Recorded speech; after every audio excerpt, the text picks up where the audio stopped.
This episode of Rollin with Ray is sponsored by the Texas Boot Company, located in Bastrop, Texas, nationally renowned for hundreds of unique styles of exclusive boots, handmade by some of the best boot makers in Texas.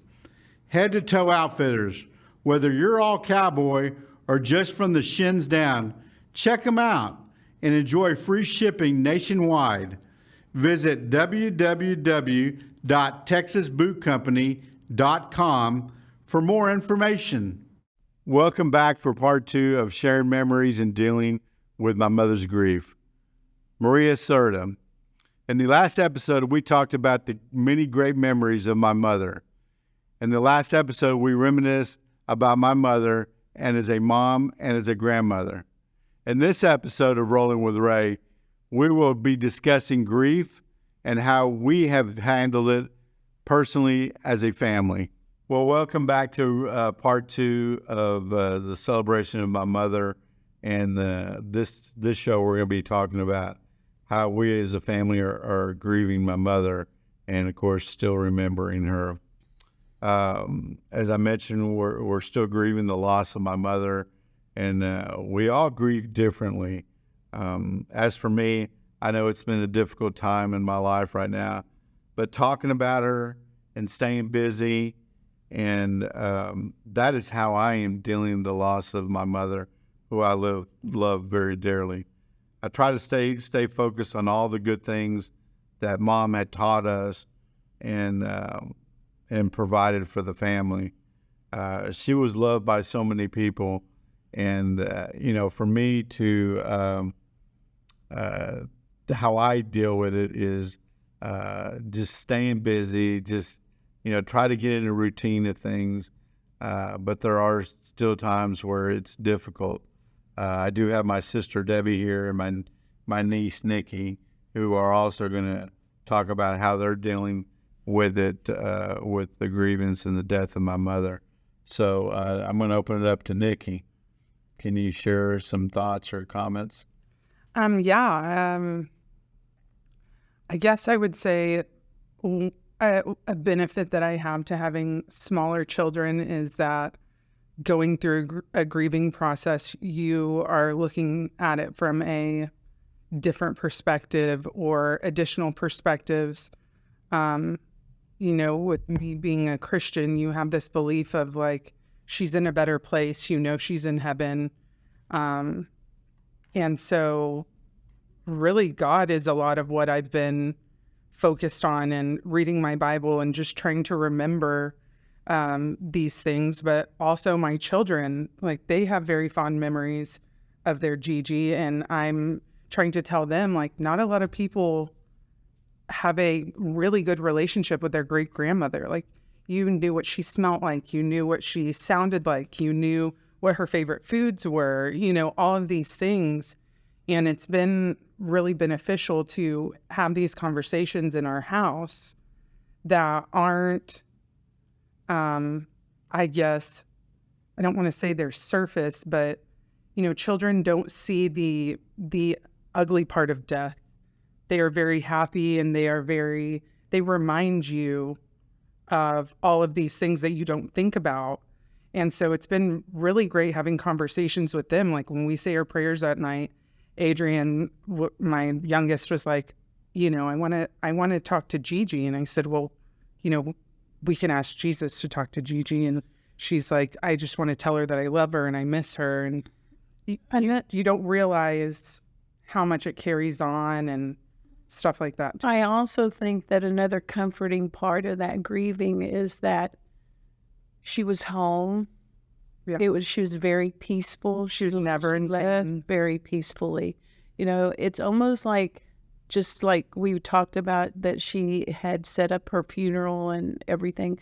It was almost like she set up her death also, because she told me she was talking to God, but he wasn't ready yet. And I think that when she was ready to go, God was ready to take her at that time, that it was very peaceful and I guess that's what's helping me through my grieving, is that she was ready. She was ready, and it was a beautiful, peaceful timing that she left us. She said she loved us all and just kind of slipped away, you know. And I feel Which was also what she that God was very present with her, and I know that she's in a very, very good place. And she's with her son. She's always wanted to see Shawnee. We had a brother that passed away I was 30 at the time, and he was 33. And anytime you lose a child, it's very hard. And she always wanted to go meet up with him again. So I know she's in a good place. Even at and I see even at the time of the funeral, I felt like she was saying, put me to rest. I'm ready to go. So that's what's helping me grieve with that part of the death. You know what also is that if you're experiencing, to my viewers and listeners, if you're experiencing any type of loss or grief, please get some help. I mean, there's counselors out there. There's a priest out there, your families, friends. The way I'm dealing, like I mentioned to you, is that I'm talking about Mom, and that's my way to deal with it. Is that, you know, the more I interact with people and talk about, you know, her memories, that's how I'm dealing with grief, and that's how I'm dealing with Mom. You know, going back to work, staying busy, and just get in a routine. Another thing to say about that is, as hard as it is for me to be here or Nikki to be here, I know this is what you need. So this is where you say, reach out to people, because people are there to help you. I'm here to help you deal with it. It's maybe difficult for me to do this, but I know that you might need to go through this. Absolutely. It's kind of therapeutic. You know, when I wrote my book some 40 plus years later about my accident, that was actually putting closure to some of the things that I had left open. And by me dealing with Mom's death and by us sitting here talking, I know Mom would have always said, if you can help somebody, go help somebody. And if that's what I'm doing here today by this show, then I've helped it, and I've helped Mom's wishes, and I'll continue to help people. Yeah, I agree about talking. I'm a hairstylist, so I talk all day, every day that I'm at work. And, you know, I have clients that have never met Grandma and are so invested in my family, and we're invested in each other's family. And I'm constantly talking about Grandma to everybody that walks in the door, everybody that's asking, how's your grandma? Like, I love hearing stories about Grandma because she was that influential, you know. And definitely talking for me is a big thing for sure. It might be difficult at the very beginning, but once you break that ice, it becomes less painful. I mean, it never goes away, but it becomes less painful. Also, when I think that you grieve in different ways, the older you are also. And just listening to you, you have also, you were talking about the family and the familia she's created. Well, she's also living through you because you want to create that for your family. She has taught you how to do it, because I see it in myself, is that I try to do the same thing for my own kids, is to have that grandmother feeling, you know, I want to be that grandmother that my mom was, and I try to learn how to do it.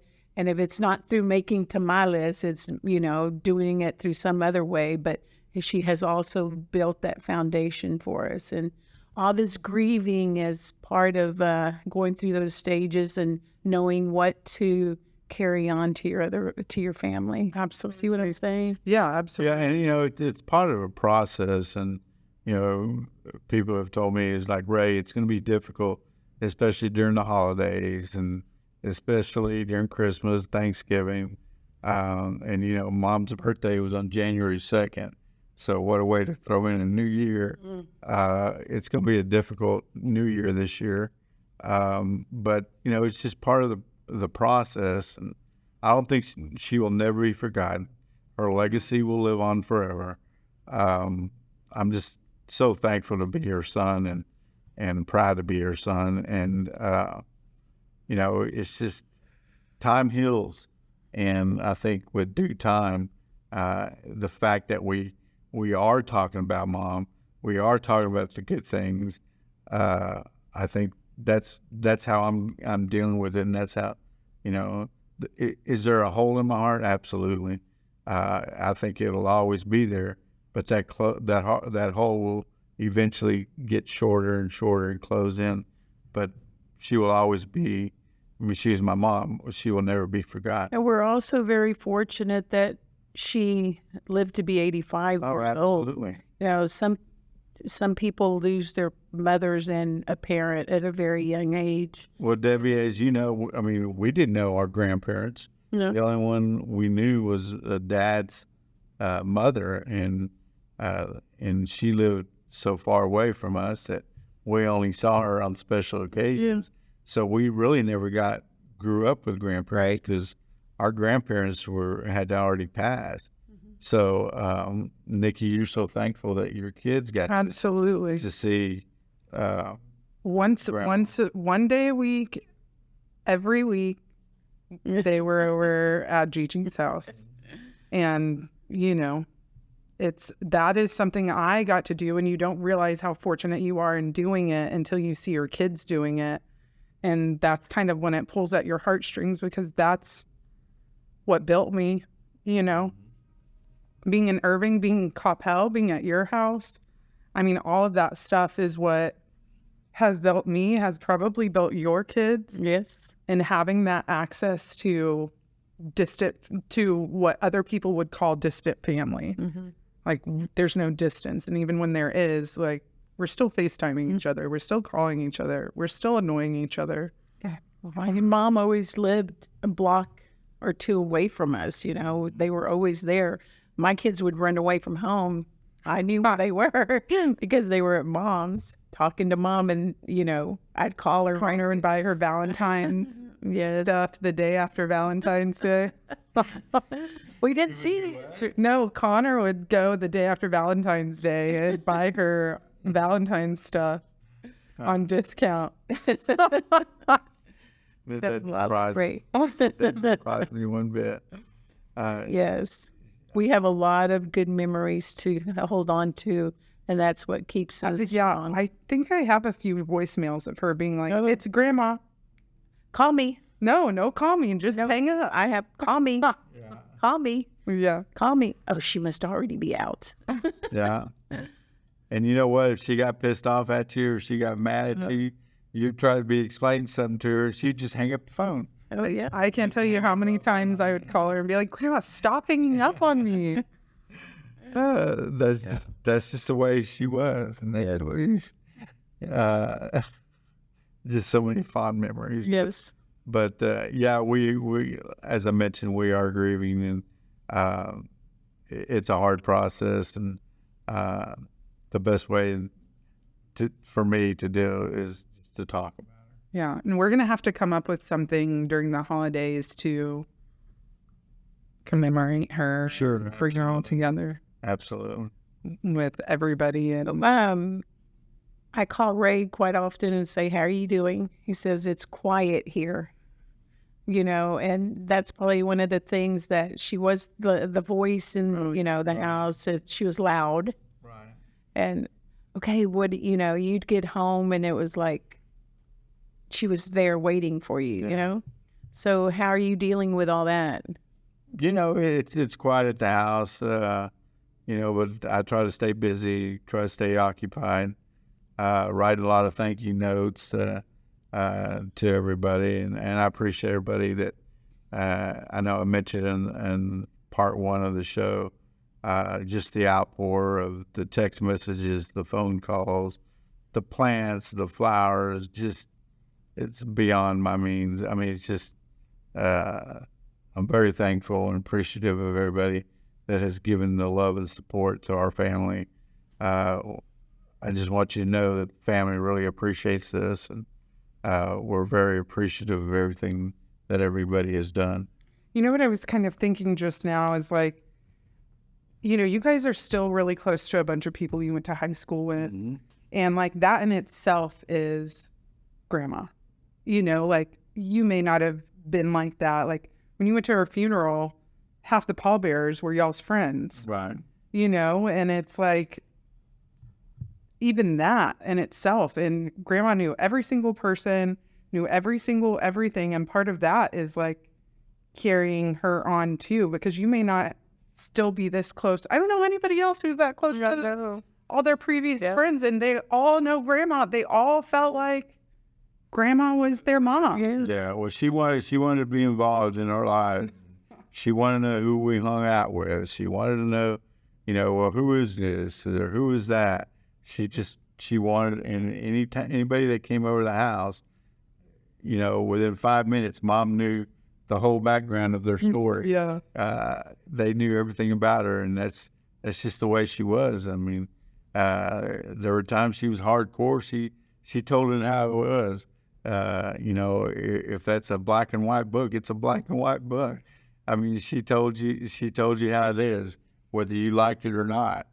And you know, for her to be that outspoken and, you know, without getting all pissed off or anything. I mean, there's a talent to being able to do those things with you being like, is she joking or is she serious? But, you know, another thing that you were saying that, you know, she was friends with our friends is that she knew the friends that treated us well, and she wanted them to be treated well. Yeah. So she treated them well. Just like, you know, I'm thinking about Daryl Cole, you know. She loved Daryl Cole. She called some of Ray's friends and said, you know, you better come to the funeral. You better, you know, stay in contact with Ray. You know, she was very worried about Ray and making sure that he was going to be okay after she left. Which is, you know, I know Ray's having a hard time, but Ray was going to be fine. But she just made sure that he was going to be good. Another thing that I was thinking about was that the older you get, the grieving process, you know, at the funeral, it's when you're planning and everything, you have to be strong and hold your emotions in. That sometimes you don't go through the emotions till much later because of what all is going on. And I'm not saying that I was neglected in that way in any way, because I have friends. But one of the things that I need to remember moving forward is that you need to reach out to those people that have lost somebody, and not just the day of or in the week of the funeral and everything, but you need to reach out to people after after it's all over, because that's when you really that's when everybody's gone. Yeah, when everybody's left, and yeah, absolutely. And you go through like holidays and stuff where you expect that person, like you don't realize that the grief, it kind of starts all over again, you know, of being like, wow, you know, like I didn't think about this situation. Yeah. Right. Now I'm in it, and it's absolutely starting. Yeah, it's like I said, if you're going through some tough times right now, please don't be afraid to reach out to people. Don't be afraid to reach out to family and friends, counselors. It's not a weakness in somebody's. So many times we say that, you know, what am I going to say to that person? Right. It doesn't matter what you say as long as they know that you're there. Right. Yeah, sometimes that's all I just pick up the phone, call somebody, you know, even if you think they may be okay, they just may need to hear somebody's voice right then. So, yeah, that's true. Yeah. Like I said, our church has where if somebody needs help or anything, they can reach out and contact those individuals. I go to St. Anne's Catholic Church in Coppell, so if you're needing some help or anything, please don't hesitate to contact me, and I can get you to the appropriate people that if you're going through some tough times. But what I'm saying is, instead of them having to call you, you call them. Because sometimes it's hard for somebody to pick up a phone that is going through tough times. Mm-hmm. So anytime that you, especially if it's triggering any kind of depression or anything, you just don't want to. Yeah. For sure. Yes. Any other type of memory you have with Mom? I know we're close to out of time, and I just kind of want to wrap up the show, and because she has definitely given us so many loving experiences that I will hold on for my entire life. I see you laughing or smiling during that time, and I think that's one of Mom's biggest traits, was that she always, when in a bad or sad situation, she always made you try to laugh. I mean, she always tried to make. That is one thing my mom has always said. She's like, Maria was so silly. Like, we would talk about the dumbest things and just be laughing. Like, that was her medicine for everything. Well, that video I have of her telling you, there's nothing wrong with you when you were trying to get, pregnant. Yeah. It's Thomas. We need to talk to Thomas and make sure he knows what to do. Right. So, she just turned things around at times when you needed a laugh or a smile. Right. Yeah. Even in the fight. Yes. And I remember she had, before you got pregnant and all that, Nikki, and the same thing with Morgan, y'all would come over. And my gosh. When are you getting pregnant? Yeah. Or forget that. Like, not even being married. She's like, he's not going to commit to you. And I'm like, what's it's wrong like with reverse psychology. She didn't actually mean it. I think she was just using reverse psychology, and Thomas being like, okay, well, I need to prove Grandma wrong. You know what? I asked Caesar if how Mom was an impact in his life, and Caesar has it.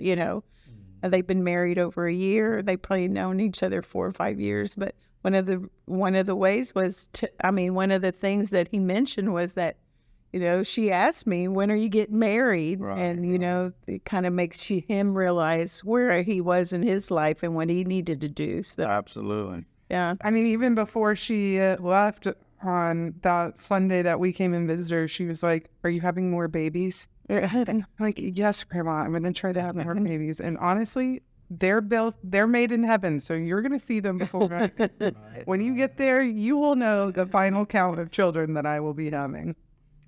Well, I know we're almost out of time, and I just want to thank, from David, my brother, to Debbie and myself and Nympha, Nikki, and the entire family.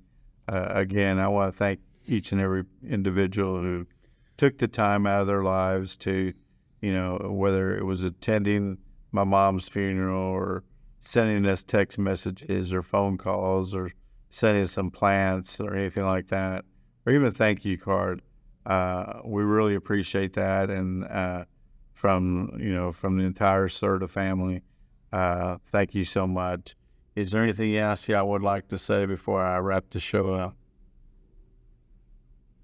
I would just like to say that we need to make little faces of her on a stick and have her with us every holiday. We need to. I know which one to use.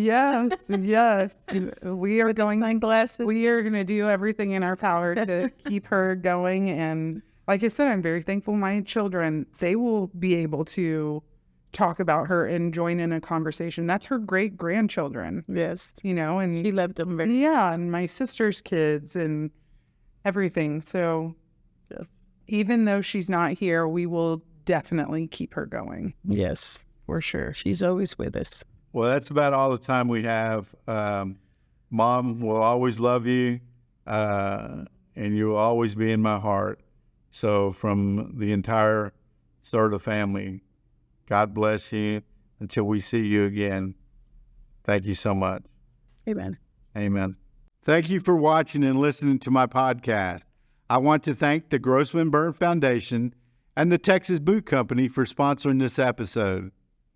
Make sure to follow me on Facebook, Instagram, and on my YouTube channel called Rollin with Ray. Make sure to like, share, and subscribe. Also, should you be looking for a good read, pick up my book called The Life I Didn't Expect, Facing Adversity and Winning.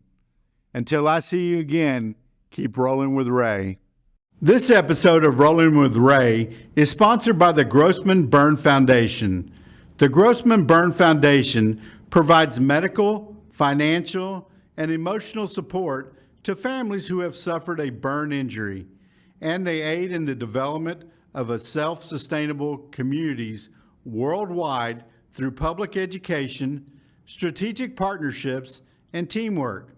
For more information, go to www.grossmanburnfoundation.org or email inquiries to info@grossmanburnfoundation.org, or you can call 866-411-4423 for more information.